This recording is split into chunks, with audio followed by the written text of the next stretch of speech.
باش خوندەکارین هێژە ئیرۆ ئەمیوانەیە سێەم ji pirtûka zimanê Kurdî ji beşa pêncem em gihan beşa herî dawî ji pirtûka zimanê Kurdî a refa pênca. Waneya me jî îro li ser zengilê dadmendiyê ye. Navê waneya me çi ye? Zengilê dadmendiyê. Dadmendî çi ye? Destpêkê dadmendî tê wat heye dema ku ez mafê her kesî wek hev bidim wan, yanî wek hevî. Yani dema kesekî berpirsyar be, hakim be, qiral be, kesekî berpirsyariya wî di civakê de hebe, li ser cihekî hebe, yan jî dema em bêjin bav bi zarokên xwe re, yani mafê her yekî mafê wan wek hev bide wan, tê wat heye wek hevî. Yan jî dadmendî. Dadmendî di nava civakê de tê peydakirin dema ku qiral yan jî kesê berpirsiyar dadmend bin, yani mafnas bin, yani her yekî mafê wî li gora wî bidêne. Em ê hin pirsa bixwînin xwendekarên hêja. Pirs hene di rûpela 128 de ji bo ku em bêhtir ramana waneya xwe nas bikin. Mirovê bindest çawa digihêje mafê xwe? Gelo di dema çareserkirina dozekê de çi pêwîst e? Çima mirovê dadmend di nava civakê de tê hezkirin? Hebûna dadmendiyê di nava civakê de çi peyda dike? Destpêkê mirovê bindest, mirovê gozordarî lê hatiye, çi dixwaze? Mafê xwe dixwaze. Çawa wê mafê wî jê re bê peydakirin? Dema ku wek hevî hebe, dema ku kesekî berpirsyar wek heviyê derxîne û mafê wî lê vegerîne. Divê mirov di heman demê de jî mafê xwe bixwaze. Divê daxwaza mafê xwe bike, ji ber ku mirov dema ku daxwaza mafê xwe neke, mafê wî winda dibe. Piştî daxwazê jî divê wek hevî hebe, divê kesin mafnas hebin got mafê her yekî li gora wî bidêne. Dema ku dadmendî hebe, dadmendî tê wat heye wek heviyê me bû. Dema ku ez wek heviyê di navbera kesên derdora xwe de peyda bikim, ez ê bibim mirovekî hezkirî. Yani her tim mirovê dadmend hezkiriyê civaka xwe ye. Yani qiralê dadmend hezkiriyê mirovên welatê xwe ye. Li ser vê mijarê xwendekarên hêja çîrokek li cem heye, ez ê ji wer çîrokekê bêjim. Ev çîrok jî li ser hespekî bû, li cem zilamekî hespek hebû. Ev hesp jê re her tim kar dikir. Heta rojekê ji rojan ev zilam mezin bû û nema dikarî êdî kar bike. Rûnişt li malê û nema kar kir û hespê xwe birçî hist. Ew birçî hişt û perê xwe kom dikirin, ji ber ku mirovekî çavteng bû, êm nedida hespê xwe. Ev hesp birçî ma, birçî ma, birçî ma heta lewaz bû, nema dizan êdî çi bike. Derket ji derve. Li ser mala qiral, li ser keleha wî zengilek danî bû. Qiral zengilekî mezin danî bû ji bo ku kesê ku mafê wî çûbe, kesî gozordarî lê bûbe, ben bikişîne, ben jî bi zengil hatibû girêdan ew benekî dirêj pêv girêdabû ji bo destê zarok û mezinan bigihê wî benî. Çi kesê gozordarî lê bû mafê wî hat xwarin, wî zengilî lê xe, wê deng here welat giştikî. Ji bo ev kesê gozordarî lê bûye mafê hatiye xwarin, li ser doza wî biaxivin, hemû millet li ser doza wî biaxivin û mafê wî jê re peyda bikin. Ew hespê han çi kir? Meşiya dît piştî demekê ew bendikê ê zengil qetiya bû, çi kirin? Jê re şaxa dara tirî pê vekirin û ew şaxa dara tirî dirêj bû, heta jêr çareseriyekê bibînin. Hesp birçî bû, dimeşiya dît pelê dara tirî şaxa wê dirêj bûye, xwest ku devê xwe bavêje û bixwe. Ji birçîna devê xwe avêt şaxa dara tirî, pelê wê jê dikir lê jê nedibû, hingî lewaz bibû û qewet tê de nemabû, gelekî birçî bû, bêr jê nedibû pel هات کشاندن شا و زنگل لیدا دما زنگل لیدا مروف همو کۆم بوون مرۆڤێ وڵات کۆم بوون و قڕال دەرکەت گۆکا کی ئەف کەسێک و مافی وی هاتیە خوارن ji بۆ ku ئەم dۆza wî çareser bikin. هەروەها ji بۆ çareserkirina dۆza kesekî divê her tim dadmendî û wekhevî bê bikar anî. Ev rêbazekî gelekî baş e ji bo ku zilm û zordarî li ser mirovan çênebe. Piştî mirov piştî qiral derket û nas kir koçî bi hesp pirçê bûye û xwediyê hesp êgo zordarî lê kir serpêhatiya wan çîroka wan nas kir kesê dadmend yan jî ew qiralê dadmend biryar da ku ban wî kin ban ê zilamê çavteng kir û dîtin ku ev zilamê çavteng gelek pere kom kiribûn. Jêr gotin qiral biryar da got nîvê van pera em ê rajênî nîvê van perê gote kom kirî em ê rajênî û em ê pêr jê re êm ji hesp re êm û malekê jêr çêkin ji bo ku em wî jê germahiya havînî û ji sermahiya zivistanê em wî biparêzin ji ber ku ev jî mafî wî ye ji ber ku lawir jî ew jî rih di wan de heye ew jî hestê wan hene dicemidin diêşin birçî dibin ew jî wek mirova mafê wan heye. Jê re êm kirîn û malek xweşik jêr çêkirin ku wî ji avhewaya zivistanê û havînê biparêze lêberî wê dixwest zilamê çavteng dixwest ku hespê wî lê vederînin lê qiral hespê wî nedayê ku ez dixwazim mafê vî hespî bi destê xwe bidême û ji pereyê mirovê çavteng. Ji ber vê yekê çavtengiya wî fêde lê nekir û wekhevî û dadmendî hat peydakirin. Ji ber çi? Ji ber ku qiralê wan qiralekî dadmend bû û newekhevî qebûl nedikir. Ez giyam dawiya çîroka xwe xwendekarên hêja hin pirs hene di hindirê çîrokê de ji me têkirin em ê van pirsa jî çareser bikin em ê bersiva van pirsa bidin. Di rûpela 121 de dibêje çima qiral biryara hilawestina zengil da yani çima wê zengil li ser keleya xwe bicih bike ji bo çi? Ji bo kesên zordarî li wan bûye kesên mafê wan hatiye xwarin li wî zengilî bidin û wekhevî bê peydakirin em ê bêjin ji bo ku em ê bersiva pirsa yekê bidin di گفتگویا وانەیە de گفتگویا وانەیە di rûpela 131 rûpela 131 pirsayekê dibêje çima qiral biryara hilawestina zengilê da em ê bêjin ji bo ku kesên bindest li zengil bidin. Dema bindestiyek çi bû? Wê herin li wî zengilî bidin wê mafê wan ji wa re bê peydakirin. Pirsa di dua dibê çima mirovê çavteng dest ji hespê xwe berda?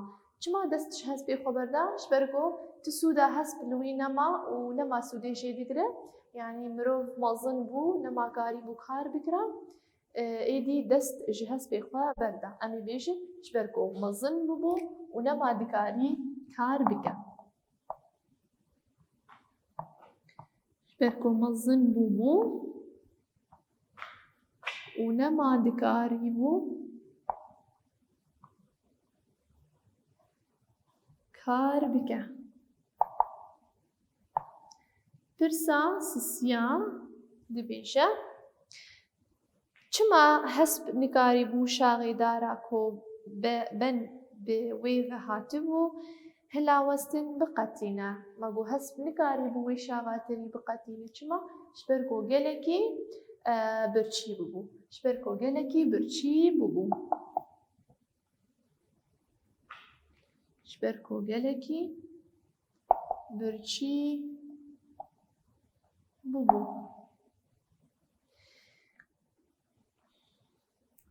اف برسين ماي خوندكارن هجا 4 5 6 7 8 الجمع كاري ماليه ونيفان برسا بخوينن دماكو برس وبرسباي ناس نكر آگاهی نهات بیراوه هوني وانه بخوينن چيرو كاما دروپه لا 120 ونهان و 130 دهاتي نویساندن ونوی چيروكي خوشك بيدنگ جاركي دجارة سيجارة حتى هم خوشك فير ببن هوني بخوينن بشترا هوني وان برسان جارة سر بكن امي بهافره بكن سر بلا 130 وددوان خوندكارن هجا هنداري هيا امي جارة سر بكن تبي ام بهافره همواتيا راست هلبجيرن بيفك هيا وسي بيف الجموين كي جان واتيا وي راسته امي وي هلبجيرن بيفا هوار تي واتيا غازي باراستن دوركتن بيفا هوار تي واتيا غازي بيفا غازي هلبجيرن يعني خيزيكي كي البنخن بيفا دن زيان خرابي يعني جي آليكاري يعني وكهوي زيان تيواتيا خرابي بيفا پیدا کرن تيواتيا گهاشتن خوندن بدست خستن پیدا کرن واتيا وي بدست خستن هلبجيرن دادور تيواتيا كاركر ماموستا مافناس دادور تيواتيا مافناس